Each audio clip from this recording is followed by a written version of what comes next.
어렸을 때부터 부모님이나 학교 선생님들에게 사람은 솔직해야 된다라고 배웠습니다. 그런데 살다가 어른이 되어 보니까 솔직한 것이 얼마나 어렵고 솔직한 것이 얼마나 위험한 것인가를 깨닫게 됩니다. 여기 대부분이 우리 성도님들이 다 결혼하셨는데 연애할 때는 잘 보이려고 온갖 말을 다 했습니다. 그렇죠? 온갖 말을 다 했죠. 좋은 말만 찾아서 했죠. 그런데 막상 결혼하고 나니까 태도가 바뀐 사람들을 많이 보게 됩니다. 왜 바뀌었을까요? 드디어 솔직해지기 시작된 겁니다. 연애할 때는 솔직하지 않았는데 막상 결혼하고 나니까 살다 보니까 이제는 볼일을 다 봤다는 듯이 솔직해지기 시작한 겁니다. 그러니까 무슨 일이 생겼을까요? 서로 싸우기 시작합니다. 다투기 시작했죠. 그때 여러분 혹시 아내나 한 분이 이렇게 화를 내거나 또 울면서 이야기를 합니다. 속았다고. 드라마에 많이 나온 내용이죠. 그러나 또 우리 실상생활에서 여러분도 그런 삶을 안 겪어봤는지 모르겠습니다. 당신이 정말 그런 사람인지 몰랐다고. 내가 당신이 그런 사람인 줄 알았으면 결혼 안 했을 거라고.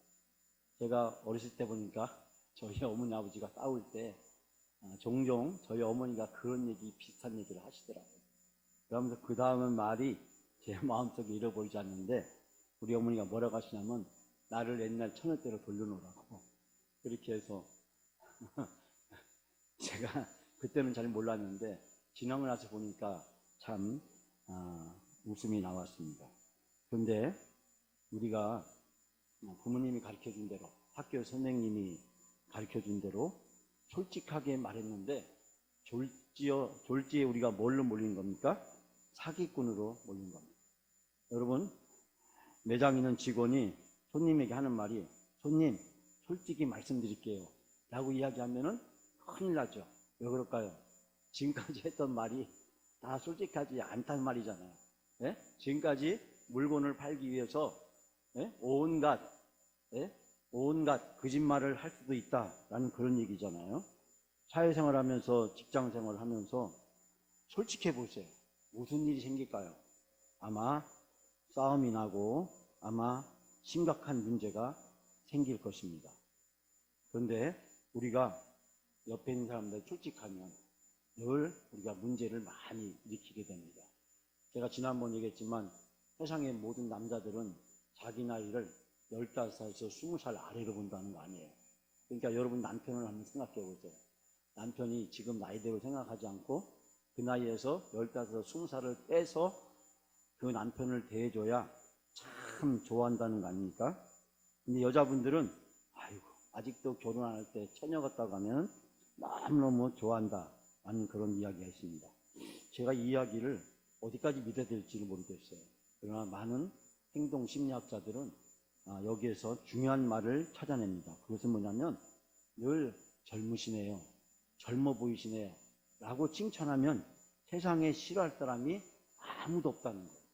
마스크를 썼지만 이 시간 옆에 있는 분에게 한번 서로 그렇게 인사를 한번 해보도록 하겠습니다. 어떻게 인사하시냐면 한 20살 빼가지고 저분 나이가 대략 몇 살 같은데 짐작한 그 나이에서 몇 살을 빼요?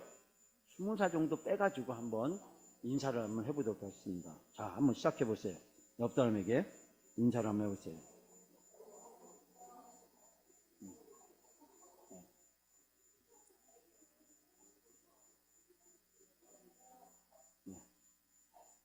근데 인사할 때요, 이렇게 인사를 해야 됩니다. 왜 그렇게 젊으세요? 왜 그렇게 젊으세요? 그 말을 앞에 넣어야 돼. 왜 그렇게 젊으세요? 70 되신 분한테는 아유, 50대밖에 안 돼 보이시네요. 그렇게 이야기하면 너무너무 좋아한다는 거예요. 그러면은 사람들은 화를 냅니다. 놀리지 말라고. 무슨 농담을 그렇게 하냐고. 당신 그렇게 실없는 사람이냐고. 그렇게 화를 내고 돌아섭니다. 그런데요, 그 사람 집에 가면 꼭 화장실 가서 거울을 본답니다. 그러면서 뭐라고 하냐면 내가 그렇게 젊어 보이나? 그 사람 의외로 괜찮네? 그렇게 생각한다는 거예요. 네? 아까는 화를 내놓고 내가 그렇게 젊어 보이나? 그 사람 의외로 괜찮네. 그렇게 말한 실없다고 농담했다고 화를 냈던 그 사람에 대한 평가와 관점이 달라진다라는 것입니다. 서로 칭찬하고 웃으면 행복한 저녁이 될 줄 믿습니다. 오늘 본문의 말씀은 좀 우리가 너무 잘 알고 있는 말씀이죠. 긴장되기도 하고 딱딱한 말씀이기도 하고 또 너무너무 많이 들었던 말씀이죠. 이 사사시대의 마지막 이르렀을 때 우리가 아는 엘리 제사장이라는 사람을 잘 알고 있죠. 엘리는 상당히 무기력한 사람이었고 그의 아들 옴니와 비니아스는 참 불량하고 하나님 앞에 죄를 지은 그런 제사장의 아들이었습니다. 영적인 깊은 암흑기가 온 유대 지방에 이스라엘에 엄습했습니다. 하나님과의 관계가 단절되었고 블레셋이 침략을 했습니다. 기도해서 하나님 앞에 어떻게 싸워야 될까요? 라고 물어봐야 되는데 이스라엘 백성들은 법궤를 앞세우고 나가면 이길 거라고 생각하고 기도도 하지도 않고 법궤를 앞세우고 나갔다가 그만 법궤가 탈취를 당하고 말았습니다. 그 자리에서 4,000명, 한두 명도 아니고 무려 4,000명의 이스라엘 사람들이 블레셋 군대에게 집단 살육을 당했습니다. 거기다 엘리의 두 아들은 전쟁터에서 죽었습니다. 4,000명이나 되는 사람이 죽었고 엘리의 두 아들이 죽었고 법궤는 블레셋 사람들에게 탈취를 당하고 말았습니다.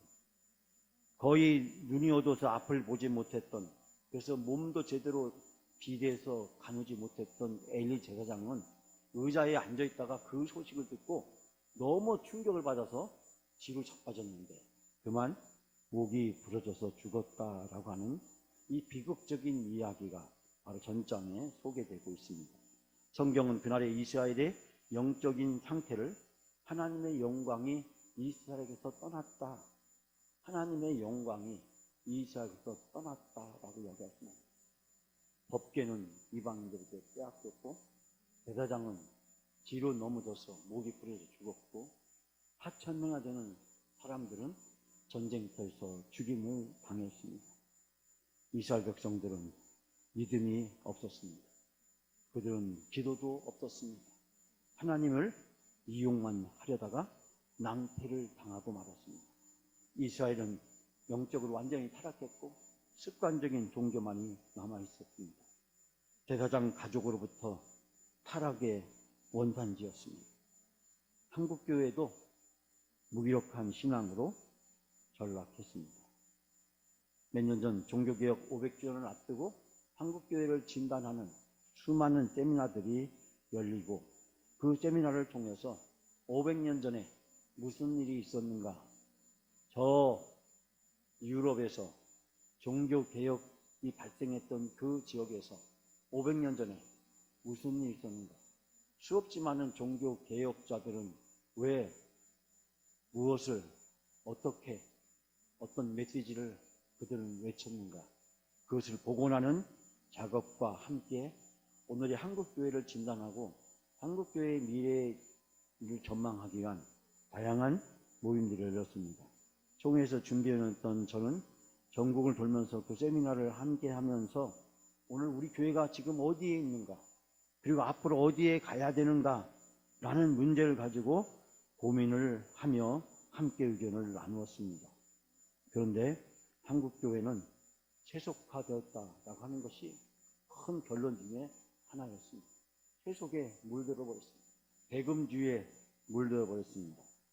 교회는 큰 대형 기업처럼, 그리고 교회 전도는 마케팅처럼, 그리고 교회의 목회는 마치 기업을 경영하듯이 하는 그런 잘못된 풍조가 바로 한국교회를 지난 20년 동안 상당한 영향을 미쳤는데 그 영향의 핵심적인 쟁점은 바로 세속화였습니다. 교회가 세상으로 물들었다라고 하는 것입니다. 교회를 슈퍼에서 물건 고르듯이 교회를 고릅니다. 교회가 조금만 마음에 안 들거나 어려운 일 생기면 교회를 내팽개칩니다. 편리하고 서비스 좋은 큰 교회를 찾아서 갑니다. 성공주의, 학벌주의로 젊은 세대들을 키운 자업자득의 결과였습니다. 지난 30년 동안 우리는 공부만 잘하면 돼. 성공만 하면 돼. 출세만 하면 돼. 그것이 우리 한국 사회의 큰 흐름이었고 한국 교육의 주된 방향이었습니다.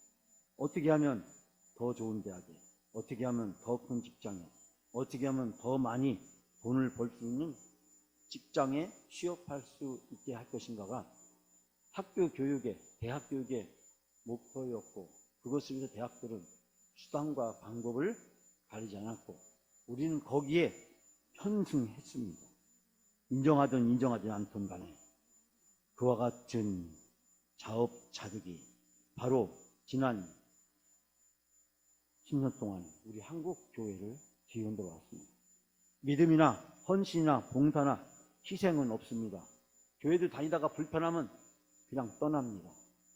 교회에 다니다가 내가 좀 희생해야 되면, 내가 어렵고 힘든 일이 생기면 가차없이 교회를 등을 돌리는 그런 20대, 30대들의 모습은 바로 무엇의 결과였을까요? 최적화된 교육의 결과였고, 그것에 아무런 대항하지 못하고 오히려 때로는 편승했던 우리 교회의 자업자득의 결과였습니다. 돈이면 최고다가 교회도 신앙도 지배했던 것입니다. 한국 교회의 신앙도 코로나로 바닥을 드러냈습니다. 그렇게 위장되었던 한국교회, 교회 성장 속에 숨겨져 있던 한국교회의 참 모습이 코로나로 그 교회의 숨겨진 밑바닥이 적나라하게 드러났습니다. 마치 저두지에 물이 빠지면 그 저두지의 밑바닥에 그 처참하고 흉하고 보기 좋은 모습이 한눈에 싹 드러나는 것처럼 한국교회의 신앙의 밑바닥이 코로나로 적나라하게 드러났습니다. 하나님을 코로나보다도 무능한 분으로 취급했습니다. 인간의 인생의 생사화복이 하나님께 달린데도 불구하고 코로나 앞에 굴복했습니다. 그러나 실상은 코로나에게 굴복한 것이 아니라 코로나로 핑계를 대면서 자기의 무신앙과 불신앙을 스스로 적나라하게 노출시킨 겁니다. 즉 코로나 때문이 아니라 코로나를 핑계로, 코로나를 위장해서 숨겨져 있던 자기의 불신앙이, 믿음 없음이 세속화된 무기력한 우리 그리스도인의 모습이 적나라하게 드러나는 것입니다. 믿음이 없어서 교회에 안 나오면서 코로나 핑계를 대고 있는 것입니다. 우리 교회도 어떻게 보면 60년을 앞두고 일부 교인들의 추한 신앙의 모습을 보고 있습니다. 돈을 내놓으라고 아우성이죠. 목사도 장로도 권사도 안수집사도 일부 거기에 편승해서 돈을 달라고, 내 몸값이 1억이라고, 내가 40년 봉사한 거 내놓으라고, 그런 추한 모습을 드러냅니다. 어떻게 보면 이게 한국교회의 모습이고 우리 교회의 아픈 모습이기도 합니다. 하나님께 기도하면 되는데 교회는 기도하는 것이고 교회는 기도로 되는 것인데 기도는 안 하고 세상의 나쁜 것을 배우다가 하나님 섬기는 것보다 세상을 더 섬기고 세상의 방식을 더 쫓아가고 하나님께 정말 매달려서 기도해야 되는데 기도는 안 하고 맨날 변호사만 찾아갑니다. 이런 안타까운 모습이 정작 우리 교회뿐만 아니라 한국교회의 모습이고 한국 기독교인들의 무기력한 신앙의 모습이라고 하는 것을 부인할 수가 없습니다. 영적인 암흑기가 절정에 이르렀을 때 하나님은 계획이 있었습니다. 하나님은 그 계획을 이룰 준비를 하고 계셨습니다. 여러분, 이 엘리 시대의 영적 암흑기, 법궤는 빼앗기고 4,000명이 죽고 제사장은 목이 부러져 죽는 그 비참하고 저주를 받은 처참한 모습, 하나님의 영광이 떠난 그 유대의 그 이스라엘의 그 처참한 모습. 그런데 바로 그때 이 암흑기의 절정이 이뤘을 때 하나님은 계획이 있었고 하나님은 그 계획을 준비하고 계셨습니다. 그것이 바로 사무엘이었습니다. 하나님은 사무엘을 준비시켰습니다. 아이를 낳을 수 없는 한 여인을 통해서, 통곡하며 기도하는 한 여인을 통해서 이스라엘 백성이 불임이라고 하는 그 영적인 암흑의 저주에 빠져 있을 때 그 도저히 극복할 수 없는 그 한 여인, 한나의 태의 문을 열어주시고 사무엘을 낳게 하시고 그를 나신으로 구별돼서 키우게 하시고 그가 성전에서 하나님 앞에서 어렸을 때부터 기도하면서 하나님은 그를 향한 계획을 하나씩 하나씩 준비하고 계셨습니다. 그리고 사무엘이 12살이 되었을 때 그는 하나님의 부르심을 받게 되었고, 그리고 그로부터 약 20년이 지난 32살이 되었을 무렵에 사무엘은 하나님의 부르심을 받고 쓰임을 받게 됩니다.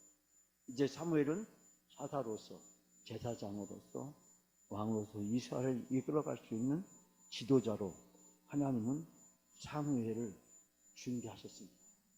캄캄한 영적 암흑기에 바로 그 끝자락에 하나님의 계획은 놀랍게도 준비되어 있었고, 그 하나님의 계획은 누구도 상상할 수 없는 방법으로 그 계획이 실현되고 펼쳐지는 것을 발견하게 됩니다.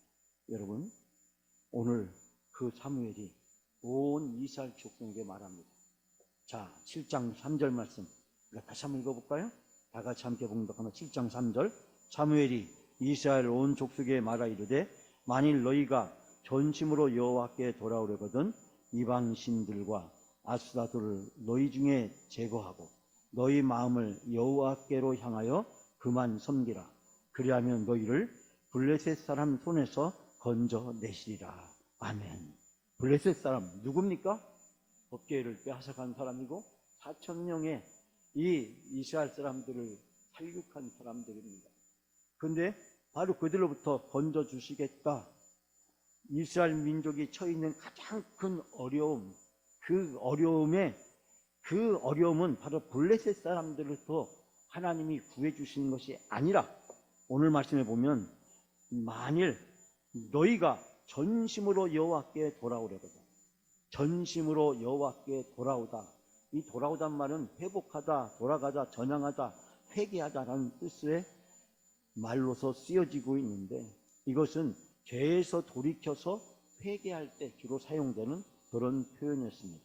이 전심으로란 말은 너의 마음을 송두리째 드러내라는 것, 너의 마음을 송두리째 내놓으라는 것입니다. 회개의 순수하고 진정한 성격을 강력하게 우리에게 암시해주고 있습니다. 즉, 내가 전심으로 여호와께 돌아오려거든, 첫 번째, 이방신과 아스다롯을 너희 중에 제거하고, 여기서 이방신은 아마 바알신으로 추정됩니다. 당시에 가나안 지방의 가장 지배적인 우상을 대표하던 신이 누구였냐면 바로 바알신이었기 때문입니다. 이 바알신과 그리고 아스다롯, 이 가나안 사람들을 풍요롭게 해주고 그들에게 농사를 잘 되게 해주는 이 남신과 여신, 이 두 여신의 성적인 관계를 통해서 하나님이 비를 내려주시고 그 비를 통해서 풍성한 수확을 거둘 수 있다라고 하는 가나안 사람들의 우상, 그 우상이 이제 가나안 땅에 정착을 시작했던 사사시대의 이스라엘 민족도 그들에게 물들어가고 있었고, 그들도, 이스라엘도 바알과 아스타롯을 함께 묶어서 그들이 숭배하는 일이 도처에서 나타나고 있었습니다. 그렇기 때문에 사무엘은 온 이스라엘 백성들에게 첫 번째로 얘기합니다. 우상을 제거하라고 합니다. 우상을 제거하라고 얘기합니다. 여기서 제거한다는 것은 제껴두다, 똠다, 버려두다 이런 뜻을 가지고 있는데, 여기서 뭐냐면 흔적까지 없애버린다라는 뜻을 가지고 있습니다. 그래서 그것을 찍어버리거나 아니면 불살라서 재로 만들어서 평민들의 묘지에 버리는 것, 이것이 우상을 제거하는 방법이었습니다. 즉 나무나 여러 가지 모양으로 만들어진 이 두 우상을 찍어버리거나 아니면 불살라서 재로 만들어서 무덤에 갔다가 묘지에다 버리는 그런 구체적인 방법을 여기서 이야기를 하고 있습니다. 즉 이방신들과 아수라들을 너희 중에 제거하라는 것은 추상적인 말이 아니라 바로 이 가나안 지방의 이스라엘 사람들에게 널리 침투해 있는 우상 숭배에 대한 강력한 경고이자 그 우상 숭배의 흔적까지도 없애버리라고 하는 요구를 바로 하고 있는 것입니다. 그러면서 사무엘은 이야기합니다. 너희 마음을 여호와께로 향하여 그만 섬기라. 하나님에 대한 유일하고 절대적인 신앙 고백을 요구하고 있는 것을 발견하게 됩니다. 사랑하는 여러분, 이 사무엘의 말에 온 이스라엘 백성들은 적극적으로 그것을 받아들였습니다. 7장 4절 말씀 다 같이 한번 읽어볼까요? 이에 이스라엘 자손이 바알들과 아스타들을 제거하고 여호와만 섬기니라. 아멘. 이 말을 듣고 이해라고 하는 것은 이 말을 듣고 난 다음에 이스라엘 자손이 바알과 아스타도 신상들을 없애버리고 주님만 섬겼다라고 하는 말씀의 뜻입니다. 이스라엘 백성들은 이제 살 길은 오직 사무엘 선지자가 이야기하고 있는 것처럼 우상을 버리는 길만이 살 길이라고 생각했습니다. 그리고 하나님만 섬기는 것이 살 길이라고 그들은 받아들였습니다. 즉 사무엘의 회개 촉구에 대한 순수한 응답을 우린 여기서 발견하게 됩니다. 하나님만이 우리가 이 어려움에서 살아남을 수 있습니다. 하나님만이 우리를 괴롭히는 블레셋으로부터 구원할 수 있는 유일한 분이십니다. 즉 하나님에 대한 절대적인 신앙의 고백으로 그들은 우상을 타파하고 하나님에 대한 신앙을 고백하고 있는 것을 발견하게 됩니다. 그러자 사무엘은 온 이스라엘 백성들을 미스바로 불러 모읍니다. 7장 5절 말씀 다 같이 한번 읽어볼까요? 사무엘이 이르되 온 이스라엘을 미스바로 모이라. 내가 너희를 위하여 여호와께 기도하리라 하매. 사무엘은 온 이스라엘 백성들을 미스바로 소집했습니다. 미스바가 어떤 곳일까요? 해발 783m에 위치하고 있는 이스라엘의 약 중부 지역, 예루살렘부터 13km 떨어진 베냐민 지파의 땅, 이 정도로 우리가 알 수 있는데, 중요한 것은 이 미스바가 전국에서 모이기 좋은 곳이었다. 우리 대한민국 같으면 어디였을까요? 대전쯤 되는, 전국에서 사방 팔방 교통이 좋고 그래서 누구나 다 모이기가 쉬운 곳이 미스바였다라고 하는 것입니다. 미스바라고 하는 장소가 중요한 것이 아니라 왜 미스바에 모이게 했느냐, 지금 미스바에 대한 어떤 특별한 영적인 해석이 중요한 것이 아니라 미스바에 왜 모였냐, 미스바에 모여서 무엇을 했느냐는 것입니다. 오늘 본문 말씀 보니까 5절 끝부분에 내가 너희를 위하여 여호와께 기도하리라. 사무엘은 그렇게 말씀하고 있습니다. 즉 사무엘은 온 이스라엘의 죄를 가슴에 품고 하나님 앞에 제사장에서 간절히 기도하는 것입니다. 하나님, 우리 이스라엘 백성들이 하나님 앞에 죄를 지었습니다. 우상을 숭배했습니다. 하나님께 불순종했습니다. 회개의 기도의 메시지는 단 이 세 마디입니다. 우리가 다 죄를 지었습니다. 우상을 섬겼습니다.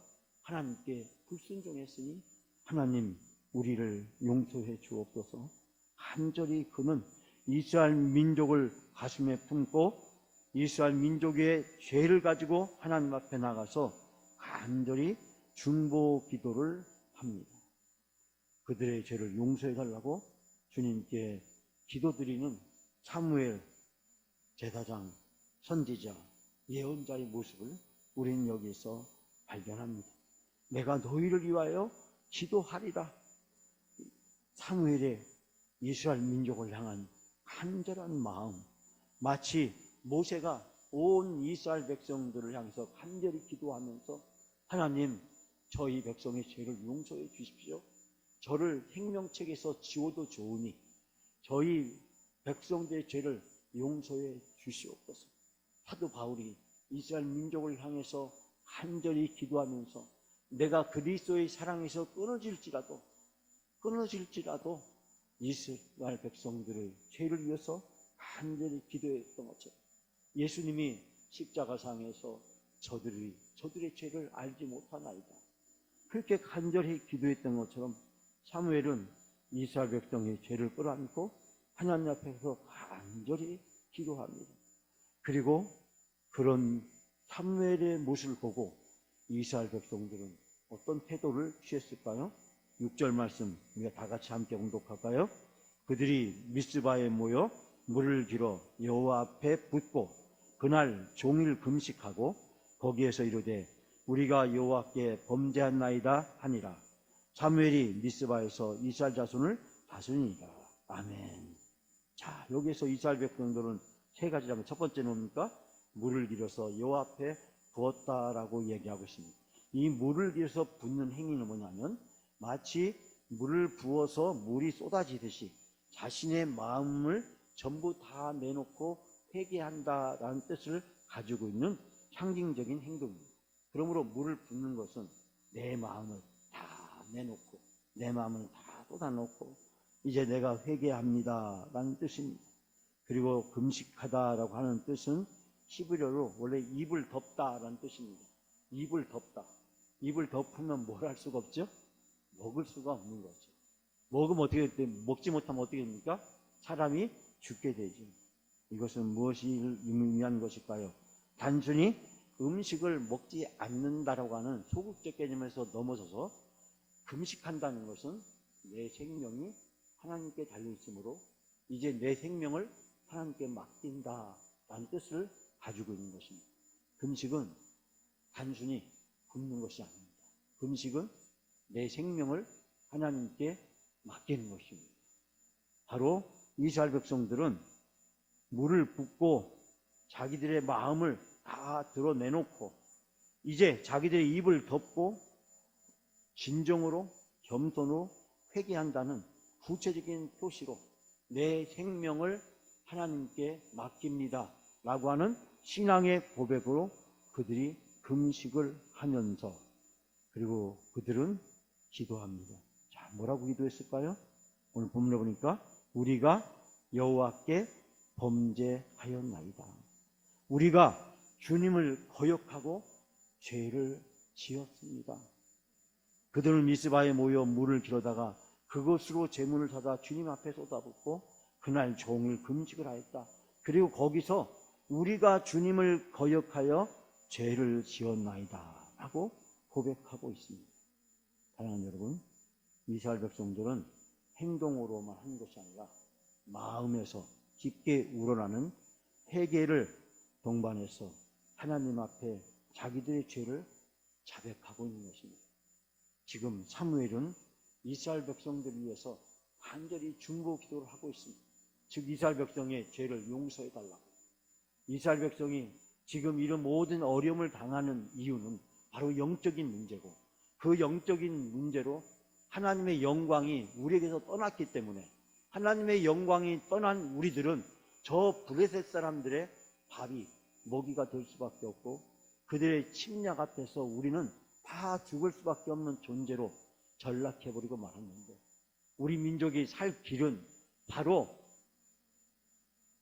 우리를 지으시고 우리를 불러주시고 우리를 백성 삼아주신 하나님에 대한 믿음과 신앙을 회복하는 것, 하나님과의 관계를 온전히 회복하는 것임을 알고 바로 사무엘은 하나님 앞에 이스라엘 백성들의 죄를 회개하며 간절히 기도하고 있는 것입니다.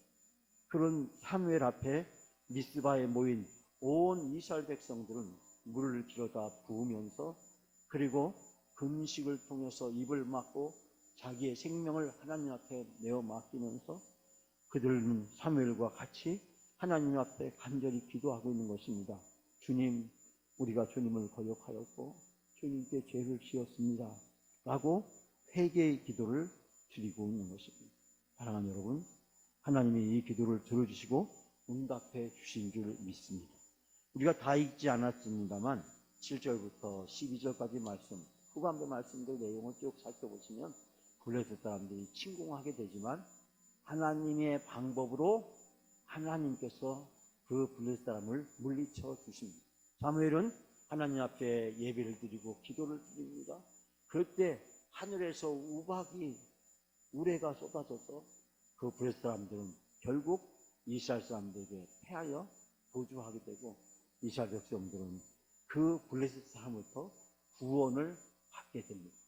4,000명이나 이스라엘 백성들을 도륙했던 블레셋은 하나님의 능력과 권능 앞에서 그들은 아무런 대항하지도 못한 채 36개 주랭랑을 쳤던 것을 발견할 수 있게 됩니다. 사랑하는 여러분, 이스라엘 백성이 법궤를 창탈당하고 제사장이 죽는 비극적 상황에 그들은 직면했습니다. 영적인 암흑기이자 민족의 대위기가 그들을 엄습해 왔습니다. 그때 하나님은 사무엘 선지자를 통해서 이스라엘 백성들의 우상을 타파하게 하셨습니다. 그리고 사무엘을 통해서 온 이스라엘 백성들을 미스바에 모이게 하셨습니다. 사무엘은 온 이스라엘 백성들의 죄를 용서해달라고 하나님 앞에 간절히 중보의 기도를 드렸습니다. 백성들은 금식하며 자기의 생명을 하나님께 내어놓고 자기가 죄를 지었다고 회개하며 기도를 드렸습니다. 사랑하는 여러분, 미스바는 어떤 것입니까? 미스바는 바로 기도하는 자리였습니다. 미스바는 회개하는 자리였습니다. 미스바는 하나님과의 관계를 회복하는 자리였습니다. 미스바는 이스라엘 백성이 하나님의 백성으로 다시 자기의 신분을 회복하는 영적 회복의 자리였고, 영적 축제의 자리였고, 천국 잔치가 이루어지는 하나님의 놀라운 축제의 장이었습니다. 미스바를 통해서 이스라엘 민족은 하나님의 백성으로 거듭났습니다. 그 이스라엘 백성을 이제 누구도 대적할 수 없고, 누구도 위협할 수 없고, 누구도 해칠 수 없게 된 것입니다.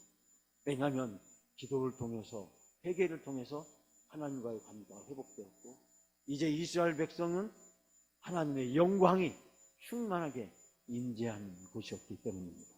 우리는 지난 한 달 동안 전교인 특별 새벽 기도로 모였습니다. 기도는 이벤트가 아닙니다. 기도는 삶이고, 기도는 습관이고, 기도는 기독교인들의 문화입니다. 우리 영광 미스바로 우리가 수시로 모이기를 원합니다. 우리의 미스바는 바로 새벽 기도입니다. 영광 미스바, 새벽 기도가 우리를 살립니다. 우리 교회를 살립니다. 살기 위해서는 기도해야 합니다. 누구든지 기도하면 삽니다. 하나님의 은혜고 하나님의 역사가 나타납니다. 여러분을 영광 미스바의 평생, 아니 종신 회원으로 초대합니다. 우리 모두가 다 이 영광 미스바의 평생 회원을 뛰어넘어서 종신 회원으로 주님께서 부르실 때까지, 주님께서 오실 때까지 미스바에서 새벽을 깨우는 여러분이 다 되시기를 주님의 이름으로 축원합니다.